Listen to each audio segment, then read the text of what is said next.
साथियों, भारतवर्ष के गौरवशाली इतिहास को और गौरवशाली संस्कृति को अगर आप बचाना चाहते हैं तो इस वीडियो को ज़्यादा से ज़्यादा लोगों तक शेयर करें और इस चैनल को सब्सक्राइब करें। कहा जाता है कि लुम्बिनी का कैसे पता लगा कि गौतम बुद्ध का जन्म लुम्बिनी में ही हुआ। तो सीधी सी बात है, उसका तो ऐतिहासिक सबूत मौजूद है। जो पुरातत्व विभाग ने वहाँ पर खुदाई करके उन सबूतों को देश और दुनिया के सामने लाया। अंग्रेजी हुकूमत में इस जगह को खोजा गया और वहाँ पर खुदाई में एक स्तंभ मिला। उस स्तंभ को अंग्रेजी हुकूमत के एक अधिकारी ने उस स्तंभ को पढ़ा है। वो स्तंभ पाली प्राकृत में लिखा है, जो कि सम्राट अशोक महान ने गौतम बुद्ध के सम्मान में यह स्तंभ स्थापित करवाया है। यहीं पर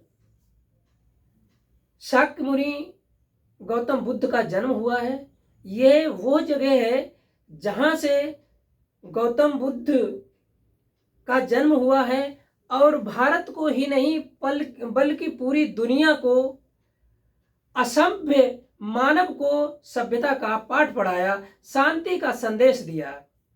सम्राट अशोक महान ने उन जो उस क्षेत्र के जितने भी गांव थे, उन गांवों को सभी करों से मुक्त कर दिया और जो अनाज का 8वां हिस्सा राजा को जाता था, राजा ने वो भी उन्हीं गांव वालों को दे दिया। बोले कि हमको नहीं चाहिए, क्योंकि ये वो गांव हैं जहां से एक महान शख्सियत का उदय हुआ और एक संस्कृति, एक विरासत की महान उत्पत्ति हुई, जो कि पूरी दुनिया में शांति और अहिंसा का संदेश देने वाले तथागत बुद्ध की जन्मस्थली है। इसीलिए उन्होंने सारे करों को मुक्त कर दिया, सारे गांवों को करों से मुक्त कर दिया। अब ये तो एविडेंस की बात हो गई और ये अंग्रेजी अधिकारी ने ये सब उस बताया, क्योंकि सम्राट अशोक के शिलालेख जेम्स प्रिंसप के अलावा उससे पहले किसी ने पढ़े नहीं थे। आज वर्तमान की स्थिति क्या है, जहां गौतम बुद्ध ने बोध गया तो उसका बाद में नाम पड़ा। इसका पुराना नाम है उरुवेला क्षेत्र में, जिस जगह पर बैठकर सिद्धार्थ गौतम ने ध्यान साधना करके, चिंतन मंथन करके उस संबोधि को प्राप्त किया, उस ज्ञान को प्राप्त किया, जो ज्ञान भारत को नहीं बल्कि पूरी दुनिया को दिया। और आज भारत की पहचान विश्व गुरु के नाम से जानी जाती है। सोचो, भारत वो जगह है, बोध गया वो जगह है जहां से बुद्ध ने उस ज्ञान को अर्जित किया और पूरे भारत को ही नहीं बल्कि पूरे विश्व को दिया। और आज पूरी दुनिया में सबसे ज्यादा देश बुद्ध को और बुद्ध की फिलॉसफी को फॉलो करने वाले हैं।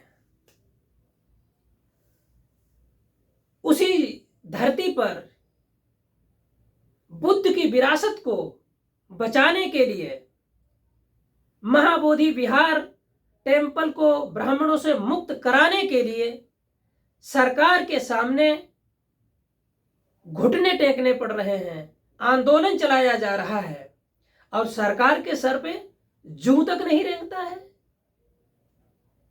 चाहे वो बिहार सरकार हो या वो केंद्र सरकार हो। आज 20-21 दिन हो गए हैं इस आंदोलन को पूज्य भंते जी वहां पर आमरण अनशन किए कर रहे हैं बिना कुछ खाए पिए, और बिहार की सरकार उन पूज्य भंते जी को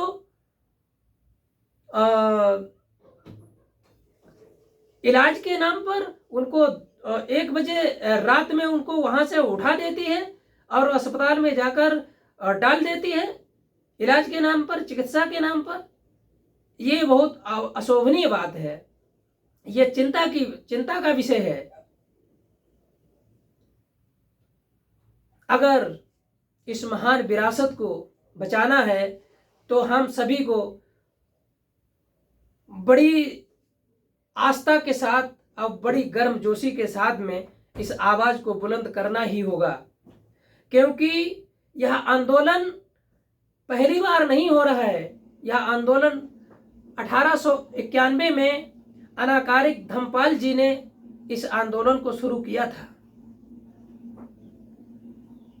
बोध गया मुक्त आंदोलन 1891 में अनाकारिक धम्मपाल जी के द्वारा चलाया गया, जो कि श्रीलंका के बौद्ध भिक्षु थे।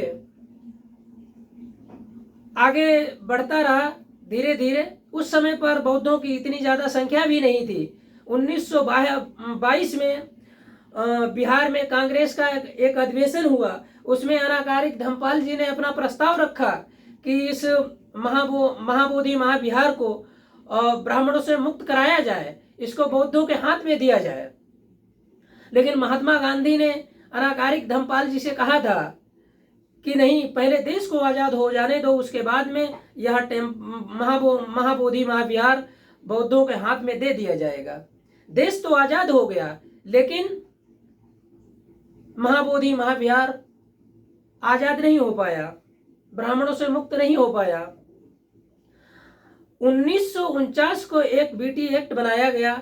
उसमें 8 लोगों की कमेटी बनाई गई, जिसमें 4 हिंदू और 4 बौद्धों को रखा गया, और जो 9वां व्यक्ति था वो जिला कलेक्टर हुआ करता था। और उसमें यह प्रस्ताव रखा गया कि जो डीएम होगा, जो इसका चेयरमैन होगा, वो सिर्फ हिंदू होगा। ये गलत बात है भाई। आप देखेंगे कि मस्जिद में उनके जो धर्म गुरु होते हैं, मौलाना मौलवी, उनके सानिध्य में वो संचालित होता है। हिंदू मंदिरों में देखेंगे तो उनके हिंदू पुजारी होते हैं, उनके द्वारा संचालित किया जाता है। चर्च में उनके जो धर्मगुरु पादरी होते हैं, उनके द्वारा संचालित किया जाता है।